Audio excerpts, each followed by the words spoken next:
You see, when I first started memorizing Quran over a year ago, I actually first sounded like this. تراك مما تراك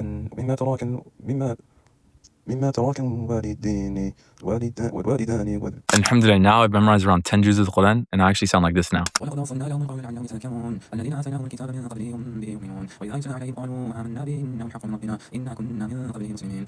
And trust me, the best part is that I'm not actually special at all, and you could definitely do this, if not even more. It really just comes down to like a few different changes you have to do, and inshallah, bi'idhnillah, you can actually start seeing progress that like you've never had before. But I'm also going to keep it real. It definitely does take time, and it does take some struggle in the beginning, but inshallah, after that initial kind of hurdle, things start to ease out. One of the things that stopped me from ever wanting to memorize Quran was this idea that the only way that you could do it was you have to be like a straight Bedouin. You have to be like in the desert every single day in an intense program in the middle of nowhere, no life, anything like that, dedicating your entire life to the Quran. Otherwise, there's no way you're memorizing any significant part of the Quran. When in reality, that was just totally false. Trust me, even someone in your particular situation, even worse, even more busy, even with 2 jobs, even with all this stuff, they could still memorize Quran. And how do I know it? It's because I was actually able to make progress in my Quran, and it wasn't even that hard while I was doing these things like, working and being in school at the same time. Again, this isn't to brag, it's to show you that memorization isn't like anything like too difficult. It's not something that like you can't reach. That we made the Quran easy to be memorized. So to understand that memorization in and of itself is a skill. It's a skill that you can level up like any other skill, like learning a language, like learning how to program. It's really a skill that anyone can learn. It's not like you have to be special to do it. Again, like any other skill, you want to learn the skill from the basics. And this is exactly what I did in the beginning. I didn't even know how to read Quran properly. I didn't know how to memorize properly at all. So I hired a teacher. I learned how to read Arabic. I learned how to actually like perform correct tajweed and stuff like that. And inshallah, you can just learn these pretty quick. It's actually not as long as you might think. And even now, it's really never been easier to learn a skill. I mean, online, there's so many free books, free resources, free AI, whatever. You can just learn these skills like literally in a few days, a few weeks, and just be off to the races in terms of memorization from that point, because that's really the only like technical skill that you'll really need to learn before you kind of get off to memorizing. And that's more of like a behavioral change. So inshallah, once you've done that first part, again, it comes down to like changing your behavior. And I would say that one of the main ways to go ahead and do that, and how I've done it in like my personal experience, is to start with an amount of memorizing that you're actually comfortable with. Just because someone you know or someone online said they memorize a page, or they said they memorize 2 pages or 3 pages in one sitting, or even half a page, don't even like compare yourself to that person, because you're just starting.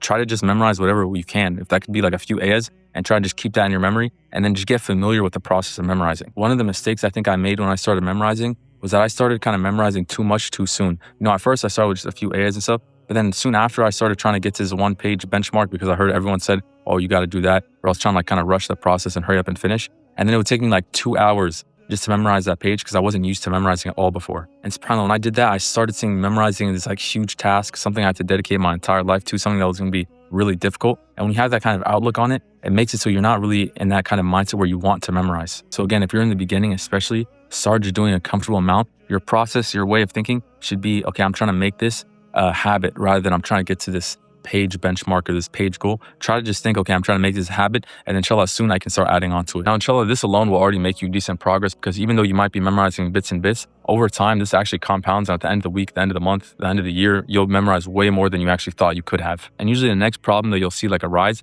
is more so like a behavioral problem. It's more so like, how do you actually like get productive? How do you become someone who's memorizing day in, day out consistently, and not just kind of like succumbing to the laziness of your phone, the technology, and all the stuff that, we're battling today. And from like reading books, studying YouTube videos, and just experimenting in my own life, I found there was a few things that actually kind of helped me stay on track. So I actually like memorize more consistently. One of the main ones actually being like tracking your Quran progress. There was a famous study that came out like years ago, but essentially all it proved is that people who just track their things, especially in this case, it was people who tracked their weight, were way more likely to reach their goals of weight loss. And for some reason, this goes to almost every single domain. People who track their finances are usually more healthy financially, and all this stuff. So I just tried applying it to the Quran, and to my surprise, it actually did kind of help. I downloaded a habit tracker, and every time when I started memorizing, I started just timing myself, and I'd start to see at the end of the week, at the end of the month, the days where I hit my Quran goal of like 2 hours or 1 hour, whatever you might feel comfortable with. I started seeing when I was hitting it, and I started seeing when I wasn't hitting it and when I was falling off. And when you actually kind of see this kind of progress bar laid out, for some reason, just mentally, it makes you much more likely to stick with it. Just the psychological reason of tracking things will make you more likely to do it. And another like ongoing thing that I'll say you really have to do through the journey is really tracking your dopamine. Like, don't be someone who becomes addicted to their phone, addicted to the laptop,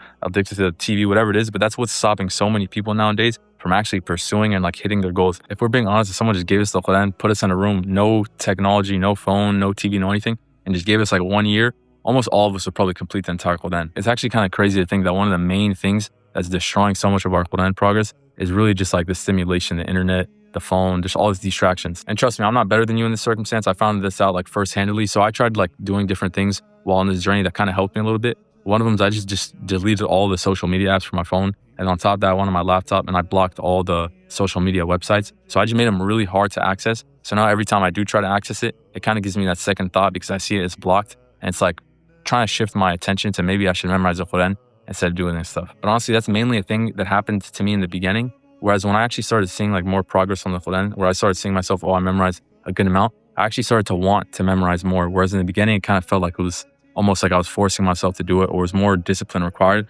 than it is now. But also, you got to understand that a lot of this comes with actually just time memorizing as well. The more you memorize over a longer duration, you get better at it, you get faster at it, the more you look forward to doing it. Whereas in the beginning, it's honestly the hardest spot. So kind of understand that whenever you have that feeling of maybe I should stop right now, maybe I should just quit, have that idea that like right now, in the beginning, right now, where you are right now, it's honestly the hardest spot, and it's only inshallah going to get better from here. And there'll be so many times in the journey where you actually look forward to memorize. You'll actually want to, and it's not something where you kind of forcefully have to do it. But yeah, if you're trying to get serious on this Quran journey as well, feel free to join our community. The link is in the description, inshallah, where you can present what you memorize and you'll be corrected on your tajweed. And also there'll be resources and courses there for you to inshallah benefit from and get more progress on this Quran journey. But yeah, inshallah, this video is a benefit. Assalamu alaikum.